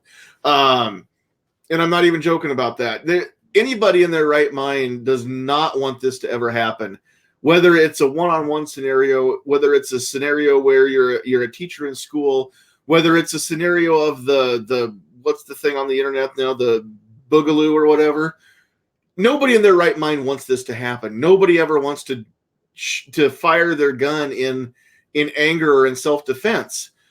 So I probably should have led with that, but I do want to get that point out there. If anybody has anything you want to add to that, we'll roundtable this part of it, but it's definitely not something that we ever want to have happen. We want to prepare for it and then do everything in our power to get out of that situation and not be forced into it. So does anybody have anything they want to add to that? I can add to it. Go for it. Look, I carry a flashlight because it might get dark. I carry a knife because I might need to cut something, and come on, multi-purpose. A knife is okay. I carry a gun. Why? Look, don't live in paranoid, but train. Be prepared. Just. But the people that out in this world, and there's a lot of people that live in their little sheltered group that do not realize what happens in the real world, and the real world is brutal. Yeah. Be prepared. Just be prepared. And to think that, oh, I can't live like that. Well, then be a victim. My simple view at it. Be a victim then. Everybody has a choice, right? Including the choice to not die a victim. So exactly right. That's the choice that most of us that are in the chat, the panel or out in the chat, I think the choice that most of us have taken, at least where legal. So I was just going to say that, you said earlier that I did not get my concealed carry permit and handling guns since I was, I don't know. I think I've said it. I think I came out of the womb with a gun. But anyway, yeah, I don't want to hurt anybody. And if anybody's watched my comments or hashtags, I say peace to all, stay 2A strong. Look at that comment. Peace to all. Mm-hmm. I want no trouble with anybody. Please be peaceful. But I'm 2A strong. I don't want to hurt anybody. I don't want to hurt anybody. I want peace. I'm a peace-loving dude. But when evil strikes, well, you better be able to pick up your sword, brother. If you want peace, prepare for war, right? Prepare for war. Parabellum. Yep. So one last thing here, and I do kind of want to go around the horn and get everybody's take on this, because there may be people who are listening who aren't carrying, and maybe not right now while we're live, but maybe down the road on the replay. I would encourage everybody, if you like this chat, please, when it after it renders and you can share this link, please share it. Get it to everybody. Even if you don't think they might like it, I don't know, maybe they'll have their eyes open and find out that, hey, we can have rational discussions about this where we actually say we're not looking for a fight. Hopefully this chat can be even a tool in that argument, if people will just sit down and take the time to listen to it. But if somebody's listening to this and maybe they're on the fence and they're thinking, well, maybe I wouldn't mind having a gun. Maybe I would. I don't really know. For every one of us, and again, this is extremely personal. The same reason why you choose the vehicle that you drive, or why you choose the footwear that you wear to work on a daily basis, those reasons are personal, and only you can make that choice. Picking out your spouse and picking out your gun, I mean, those are also extremely personal things. Also, finding a reason why you want to carry a firearm. Extremely, extremely personal reasons. Everybody's are going to be unique to them. Maybe they'll sound similar, but not everybody has the same reason for wanting to do this. And as we established early on, sometimes the reasons change over time. Sometimes what you thought was the reason ends up being something completely different. So I want to kind of go around the horn a little bit.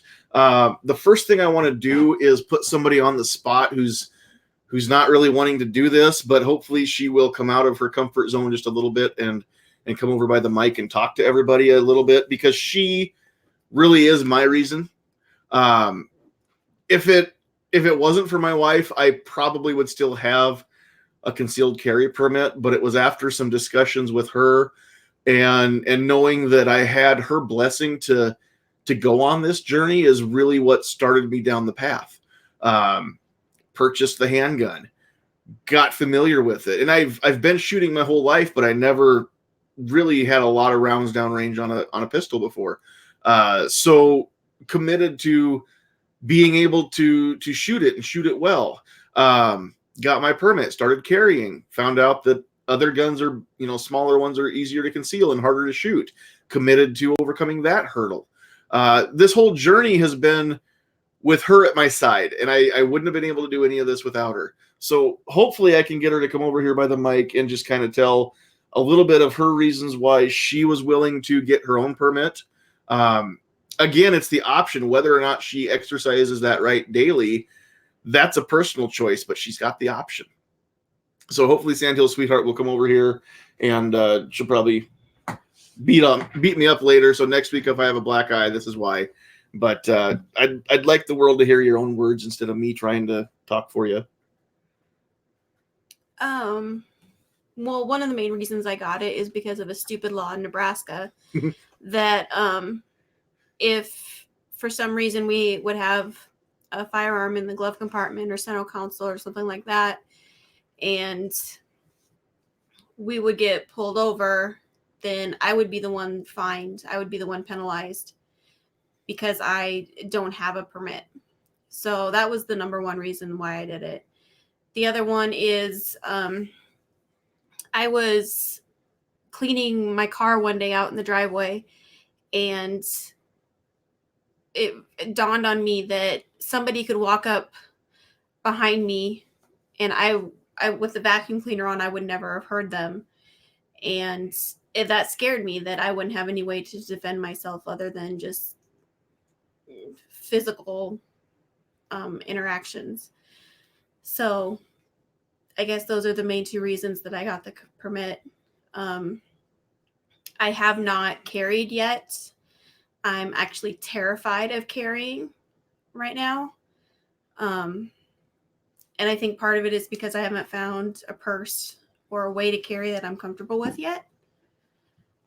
So, yeah. Did you want me to say anything else? Yeah, whatever you wanted to say. I'm done. Oh, big old white cat. Big old opposite of my cat. Hey, Edward says hi. hi, Edward. Hey, sweetheart. I'm going to tell you this. John, get out and work with your wife. We do. We do. You got to get her comfortable. You got to Right. get her comfortable. It's a slow journey. Here's the thing: is she's got to move at her pace, not at mine. Right. Yeah. And the hardest thing Everybody for me does. is to not Everybody does. push. She's taken a lot of pushing from me. Just getting the permit took a little pushing from me.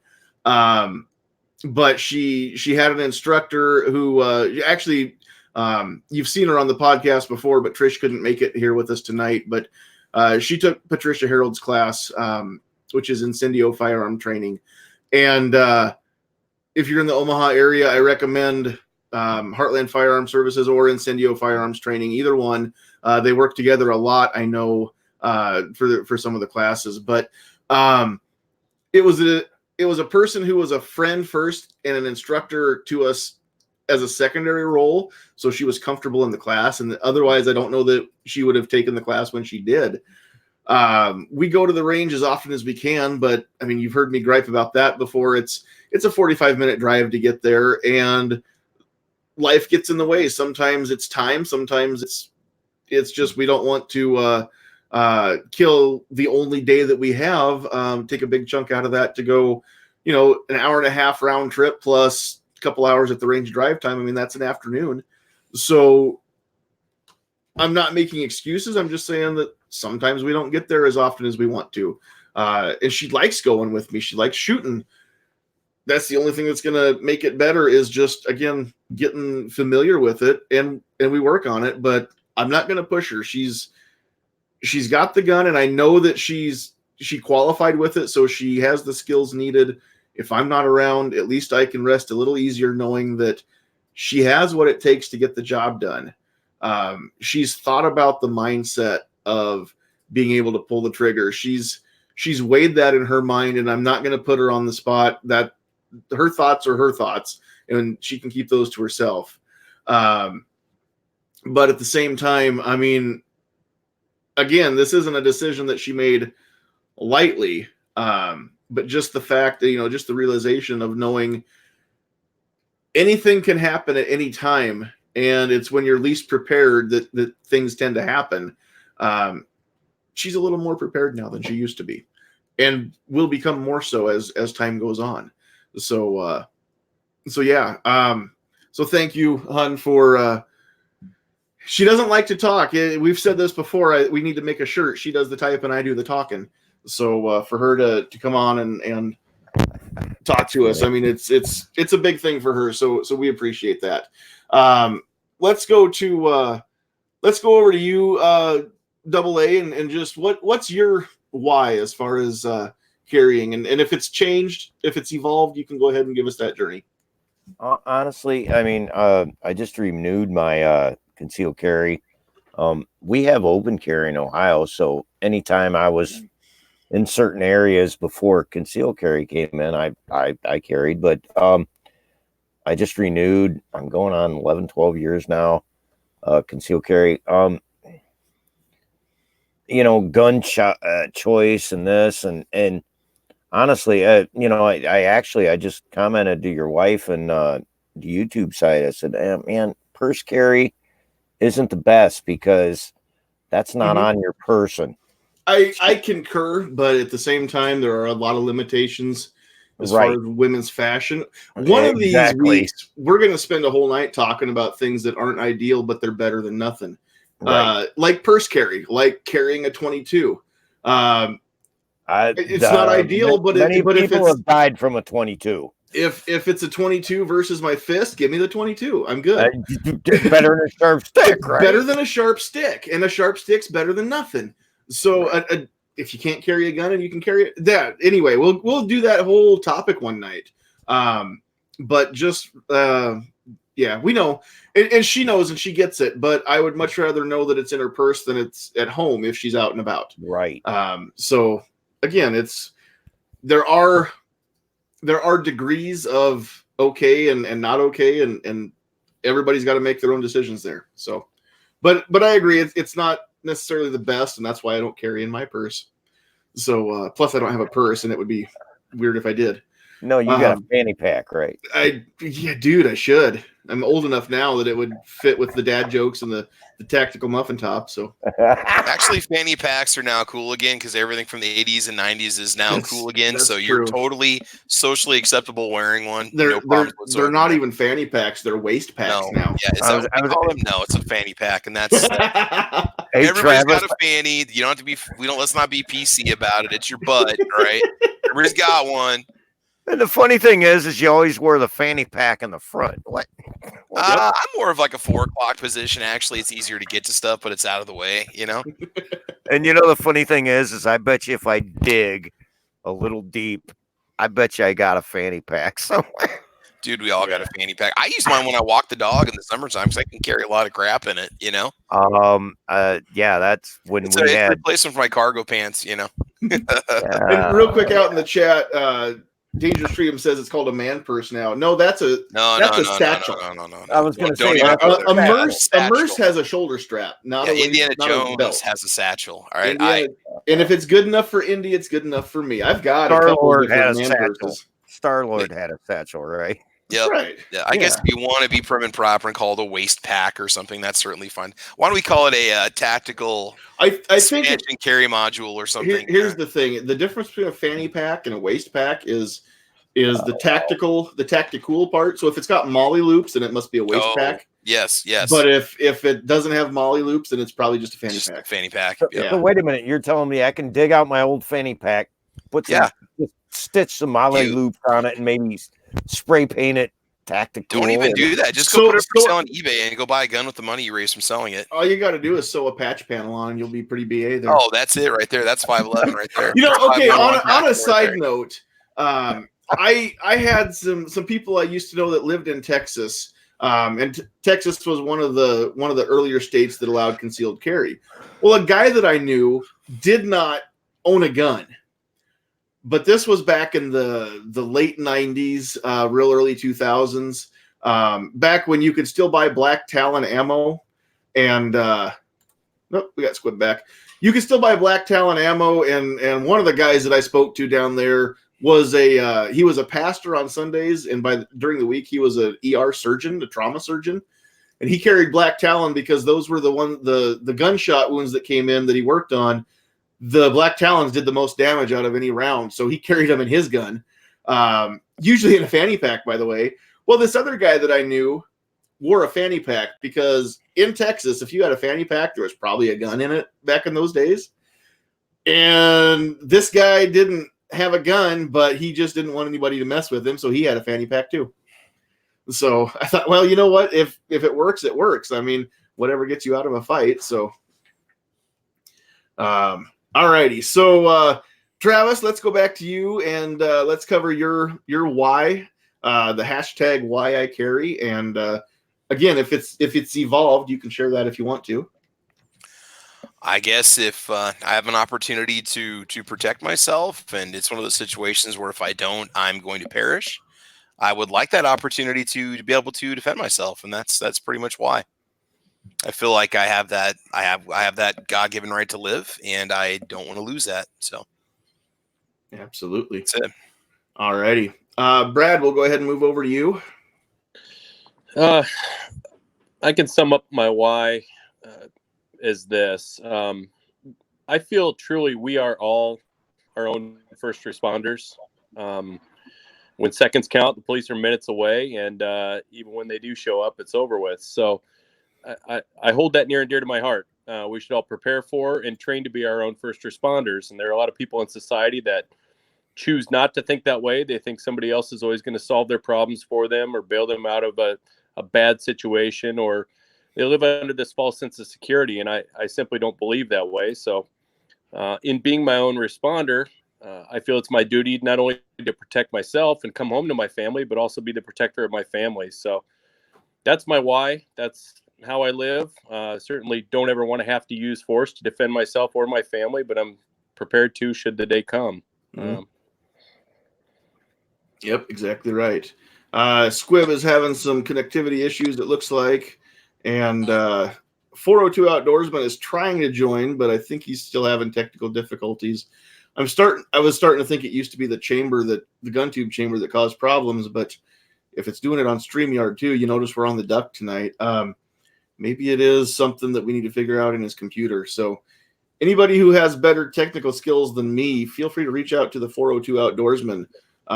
You can catch him on YouTube, and I believe that's his email too, is the 402outdoorsman@gmail.com. So maybe we can get him to where he can join us on a more regular basis and overcome those technical difficulties, because it's not letting him into where I can even add him to the chat yet. Last but not least here right now, we've got Rod, so we will let you give your why reasoning. Well, basically, why would I trust anyone else to take care of me when I'm perfectly capable of doing it myself? And likewise, if I'm not willing to take care of it myself, why should anyone else? It's kind of the Nebraska mentality, isn't it? Pretty much. I mean, that's kind of when all the flooding was hitting this spring, and a few people were getting upset that we weren't seeing it on the news or seeing it. We didn't have any kind of FEMA representation or anything yet, which partly was because they were waiting for the governor to send them the actual totals. They couldn't do anything without some of the numbers. But I'm walking around saying, hey, this is Nebraska. Let's suck it up. Do what we always do. Each community pulls together and helps each other out, because that's how we roll here. And we've never depended on the rest of the world to help us out. We've always gotten ourselves out of most of the jams that we've gotten into. So that kind of, in my mind, spills over to concealed carry a little bit too. Being responsible for my own self-defense, being responsible for my own well-being.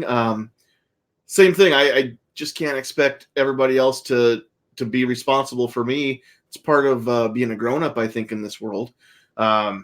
So alongside my bride being my reason to carry, some of you also kind of hit on this a little bit, but never get Squib back in here. Real quick before I start mouthing off here, Squib, if you want to go over your reason for carrying, if there's anything else you wanted to add that you didn't talk about earlier when you were talking about the concealed carry part, go ahead. Well, first off, my phone keeps overheating because StreamYard does that to mobile. So yeah. I've got it sitting on an ice pack right now. Oh my gosh. Talk quick and then we'll say goodnight. The next thing is I did let my concealed carry permit expire. Eventually, I'll get another one. It's not been a priority. I will take the class all over again. Since I got my permit, since mine has expired, the laws have actually gotten better in Michigan. If I go off the standard that I was trained on, I'm not in violation of any law. But there are some things that now I could do that before I couldn't. So I need to take the course so I can get more up to speed on the additional liberties that I have. So it'll happen. It's just not a priority. Like I said, I open carry more than I conceal. As far as why I carry, because I can, and that's all I need. I don't need a reason. It's a right. So, and I know some people go, well, no, you need a reason because you need to explain to people so that they'll feel comfortable doing it. No. If I have to give a reason, now my right is in question. It's my right, and it's as simple as that. Yep. You don't need it to have it. That was the point I was making earlier about why do most of us carry a pocket knife? Mm-hmm. Oh yeah, just in case. Just Yep. You know. And one more thing for Sandhills, sweetheart, purse carry is just fine. It is. Better. Yep. Again, better than nothing. We'll cover that here on another night.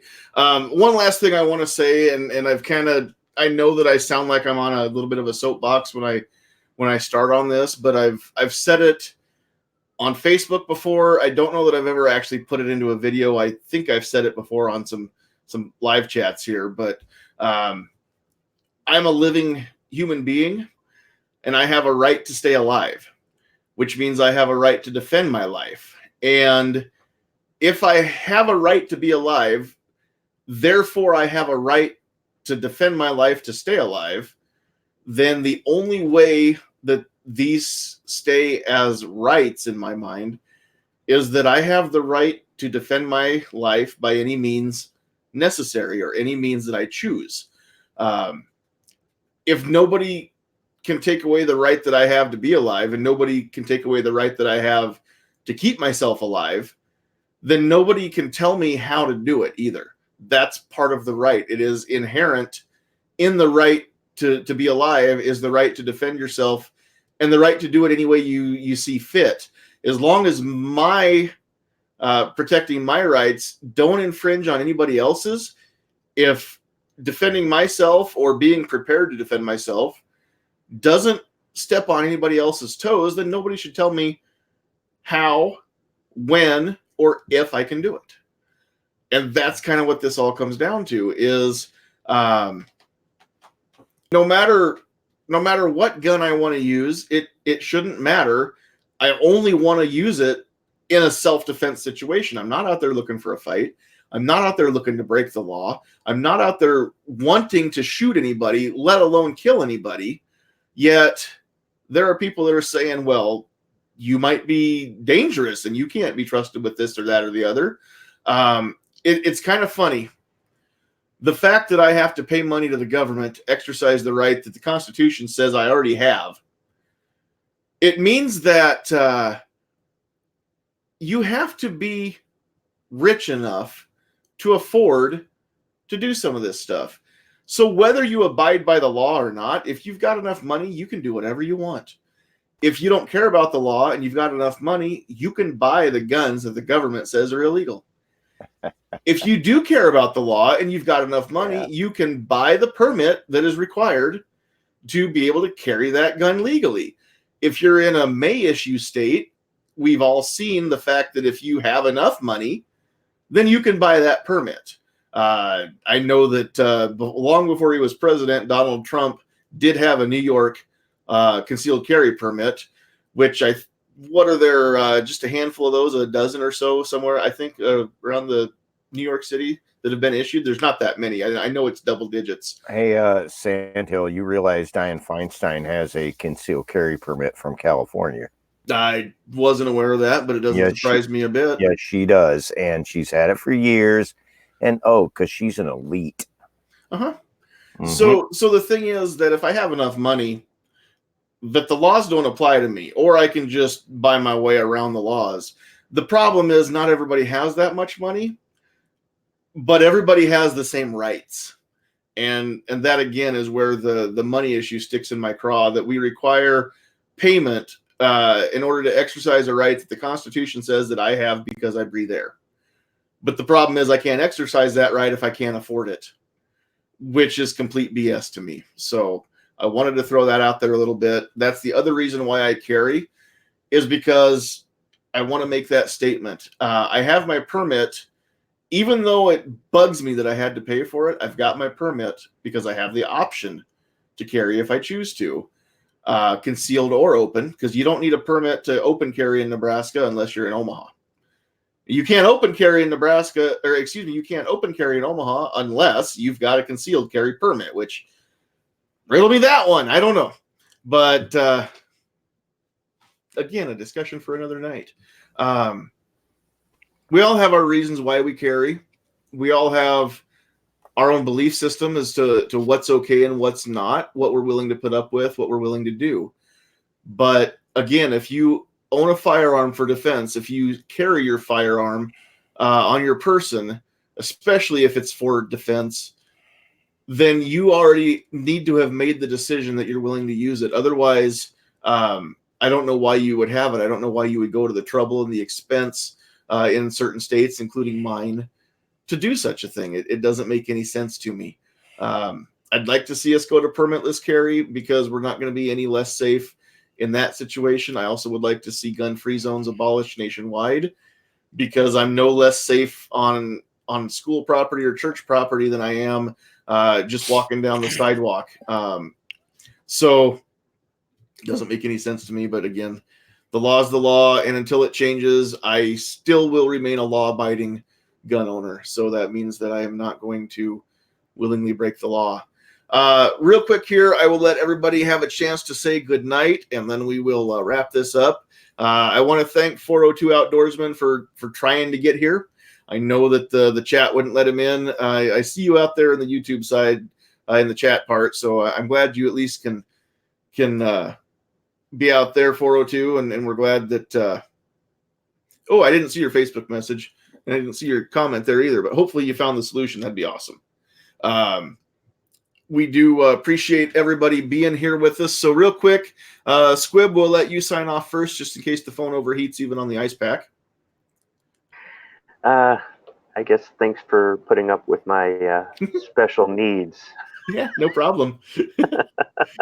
Hey, we are equal opportunity here on Sandhills Shooters channel. We do not discriminate against any kind of special needs, any kind of impairment, whether it be physical, mental, emotional, or anything else you can think of. And we don't care what color your skin is either, or where you came from, or what your ethnicity is. Oh, that's good, because I have green skin. Unless you're from Michigan. Oh, well. Oh, I'm kidding. Michigan dig. Nah, just kidding. Dig. Wait. Did you say from Michigan or live in Michigan? Because we already had this discussion. True. Remember, I'm not from You're Michigan. not from Michigan, so that was kind of a dumb thing to say. OSU Michigan game coming up. Doesn't mean anything to me. No, you're more of a, what is it? It's North Carolina, right? Is where you came from originally? Yeah, but they're not even, my football isn't even there. So okay. Well, yeah. We'll talk about sports some night too, maybe. We'll have a sports chat. But we do appreciate you being here, and we do not mind accommodating your special needs. I'm just glad that you were able to get the phone to stick it out. 402 Outdoorsman has some special needs with his computer too, but it sounds like maybe he's gotten a fix for that, so he can join us hopefully moving forward here in weeks to come. So thanks for being here, Squib. Double A, anything you want to say to wrap up? I was going to say, hey, Squib, I did catch your last video shooting through the drywall. I've been meaning to make a video kind of like that of, this is walls. You use 5/8. Most walls are 1/2 inch. Either way, it didn't matter. Crap went blowing through it all, and a lot of people don't get that what's behind. Yeah.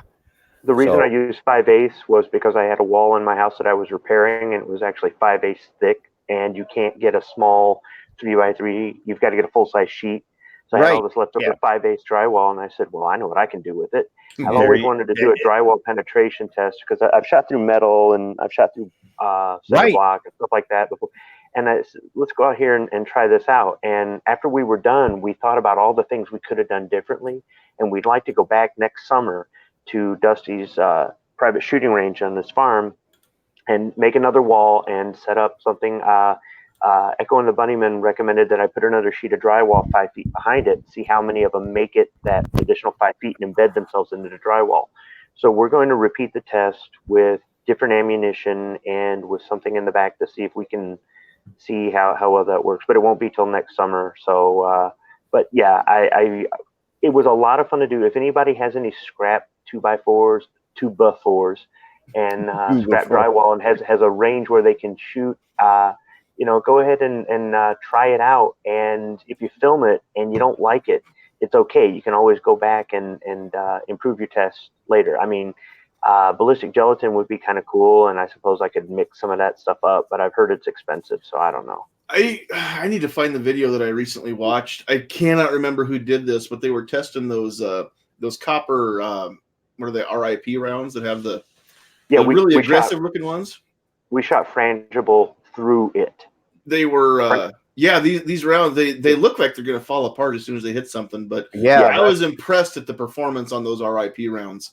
That's the one thing I noticed, dude, is you shot frangible, which means they're supposed to like disintegrate, but they went clean through 2 sheets of 5/8 drywall. Yeah. We were totally surprised. They didn't go through a stud. No, I wasn't. I was not surprised because I've seen this. Like I said, you beat me to the punch. I've been thinking about doing a drywall mock-up angle wall through stud, blah blah, and yeah, a lot of people don't get that. They think there's a wall, and it ain't stopping nothing. It'll plow right through it. So you might want to know what's on the other side of that wall, right? Okay, well, hopefully that link is still clickable. I just shared the link of this. It was Legally Armed America. They were shooting those RIP rounds through some sheetrock and then through some other stuff. But I know they also, I don't know if they put a link to it, but they ordered pre-made ballistic gel blocks, which was kind of cool. I don't know where they came from or what they cost, but they didn't mix them up themselves. They just had them shipped in already done. They looked like they were about, 4x4 by however long they are, 1.5 feet or so, foot maybe. I don't know how big they were, but that was kind of cool. So I'm going to have to look into those and see what those cost. But I did post the link out there on the YouTube side. So if anybody wants to watch that, go ahead and do so. I was kind of impressed at how well those hold together, at least the core. The little pedals kind of flake off and do their job, but kind of a cool deal. So, all right. Thank you, both of you guys, for joining us. We'll move over to Travis here real quick and let him say goodnight, Gracie. Yeah, there we go.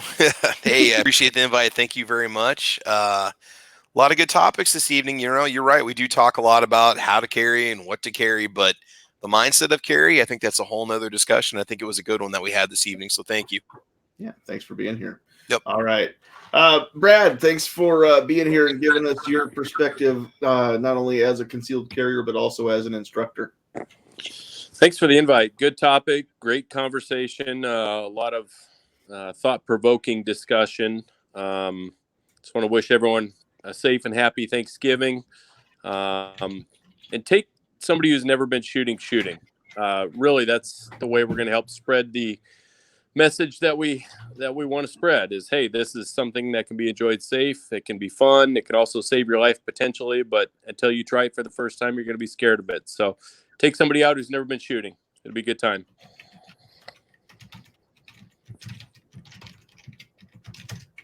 Hold on here. Let me finish this comment because I think I'm hilarious. Hopefully everybody else does. Well, yeah, we all know you are, but Oh, don't talk about the way I look. All right. last but not least on the panel, Rod, I know you're not currently teaching any courses, but you have been an instructor. So again, we appreciate your perspective. We thank you for being here.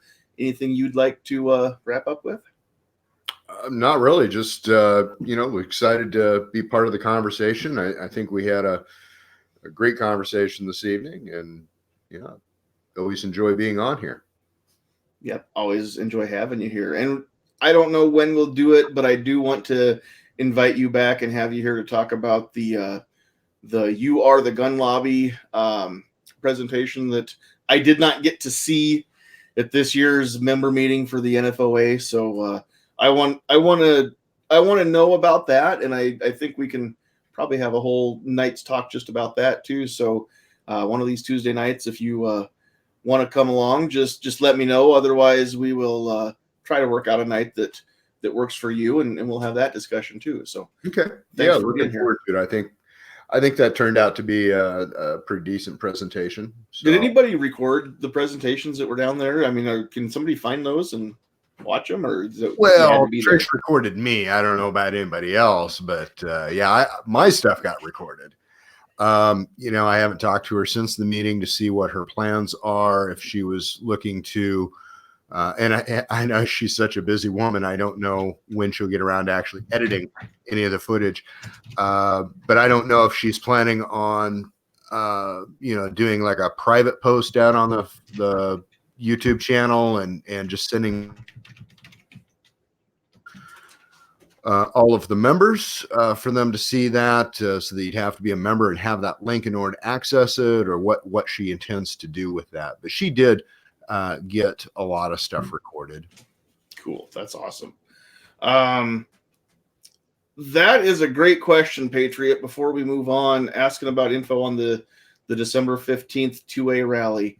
I wonder if one just does a Google search. I'm not going to do it real quick while I'm talking, but if anybody wants to just Google the December 15th rally. Also, Patriot, I know we're friends on Facebook, so if you want to look me up, you should be able to find.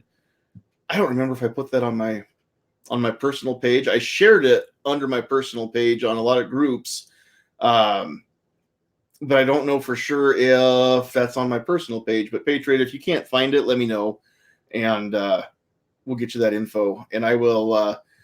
I'll make sure that I reiterate that info out on the Facebook side, and then I just need to shoot a real quick video. Hey, there we go.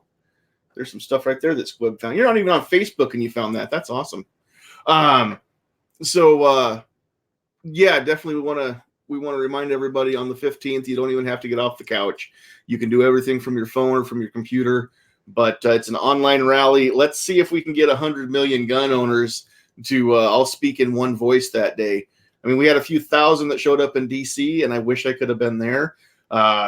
We always have a good turnout around the country when there are rallies. If we don't do them all on the same day, then the rallies are pretty decent turnouts usually. But this is something that we can all do.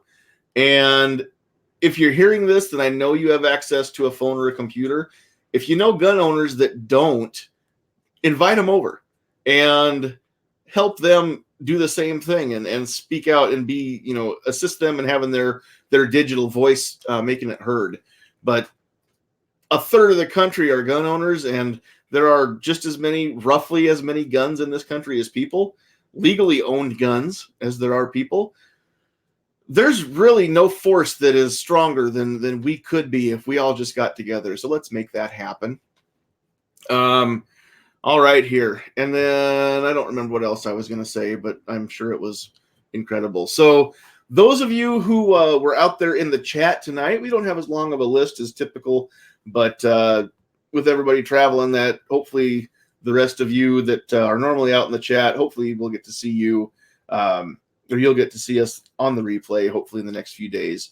But thank you very much to Snob's Wife for joining us, Dangerous Freedom, Gun Loving Grandpa, Patriot in the Dark, Hill Climb Ohio JB, Kingpin, Ozark Yeoman, Dead Horse, New York Outcast, Mike, Vanessa Kitty, Black Cat, Midnight Range TM, 10X Shooters, MM53. I don't remember if we have seen you before, but welcome. And if you've been here before, keep coming back. So so I get familiar with the name. Tack Daddy was in the house, Idaho Rogers, Obnoxious One, William Keller, and Travis P11. 402 Outdoorsman's out there in the chat too. So thank you everybody for joining us. This has been the 8th installment. This is the week of Thanksgiving, so hopefully we keep these going, and I'm looking forward to some good chats going through the month of December as well. Appreciate all of you joining us here on the panel. We appreciate all of you joining us on the chat. Again, whether you're hearing this live as I say it or after the fact, please share this video. There's a nice little share button either beside or below the video window as you're watching this and listening to it. And just hit that share button, share it wherever you can, text it to people, email it to people, tell a friend, tell whoever you want to, but that would really help me out if more people would. The fact you can still comment on the video, and I want to know whether or not you agree with what was said, disagree, liked it, didn't like it, whatever it is. Maybe you're not opposed to guns, but you haven't thought about it a whole lot. Maybe you are definitely opposed to guns and carrying. Whatever is the case, I want to know what you think. So appreciate you watching, all of you, and I appreciate everybody that made this chat possible tonight. Very much would like to thank My Reason for Carrying, because again, she's been with me on every step of the journey online as well.